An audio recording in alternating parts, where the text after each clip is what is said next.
Coffee ஷாப்பில் சீருடையில் ஓரமாக அமர்ந்து பேசிக் கொண்டிருந்த மாணவர்களை அசிங்கமாக திட்டியதோடு மாணவனை தாக்கும் திமுக நிர்வாகி. அதிர்ச்சியூட்டும் சிசிடிவி காட்சிகள்.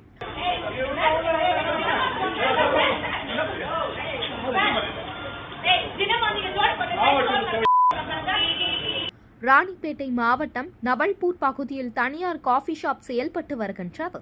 இந்த காஃபி ஷாப்பில் பள்ளி மாணவன் ஒருவர் தனது தோழிகள் இருவருடன் காஃபி அருந்த சென்றுள்ளார். காஃபி ஷாப் ஓரமாக அமர்ந்து பேசிக் கொண்டிருந்த போது பக்கத்தில் உள்ள கட்டிடத்தின் உரிமையாளரும் திமுக நிர்வாகியுமான குட்டி என்கிற கிருஷ்ணமூர்த்தி இருசக்கர வாகனத்தில் வந்துள்ளார். மாணவர்கள் அமர்ந்து பேசிக் கொண்டிருப்பதை பார்த்த அவர் ஆபாசமாக திட்டியுள்ளார். மேலும் ஆத்திரமடைந்த அவர் சீருடைகள் இருந்த மாணவனை திடீரென கண்மூடித்தனமாக தாக்கியுள்ளார். அங்கிருந்த சத்யா என்ற பெண்மணியும் மாணவ மாணவிகளை ஆபாசமான வார்த்தைகளால் திட்டியுள்ளார். இதனை கவனித்த காஃபி ஷாப் ஊழியர் சக்தி சரண் தடுக்க முயன்ற போது அவரையும் கடுமையாக திட்டியுள்ளார். இந்த சம்பவங்கள் அனைத்தும் அங்கிருந்த சிசிடிவி கேமராவில் பதிவாகியுள்ளது. கிருஷ்ணமூர்த்தி மற்றும் அவரது அலுவலகத்தில் பணியாற்றும் சத்யா என்ற பெண் ஆகிய இருவர் மீதும் ஏற்கனவே பல கோடி ரூபாய் வரை வியாபாரம் செய்தல், கடன் என விதவிதமான காரணங்களை சொல்லி பலரிடம் வசூல் செய்ததாக ஏமாந்தவர்கள் அடிக்கடி புகார் அளிப்பதும் தொடர்கதையாக உள்ளது. குறிப்பாக சத்யா என்ற பெண் மீது ஏற்கனவே பண மோசடி தொடர்பாக ஏராளமான புகார்கள் ராணிப்பேட்டை மாவட்ட காவல் கண்காணிப்பாளர் அலுவலகத்திற்கு வந்த நிலையில் அவர் மீது குண்டு தடுப்பு சட்டத்தின் கீழ் நடவடிக்கை எடுக்கப்பட்டு பல மோசடி வழக்குகள் நிலுவையில் உள்ளது.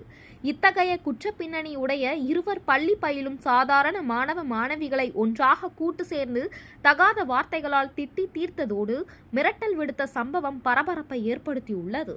இந்த சம்பவம் தொடர்பாக காபி ஷாப்பில் பணியாற்றும் மாற்றுத்திறனாளி ஊழியரான சக்தி சரண் ராணிப்பேட்டை போலீசாரிடம் புகார் அளித்துள்ளார்.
செய்திகளை உடனுக்குடன் தெரிந்து கொள்ள வேதா நியூஸ் டைம் சேனலை சப்ஸ்கிரைப் பண்ணுங்க.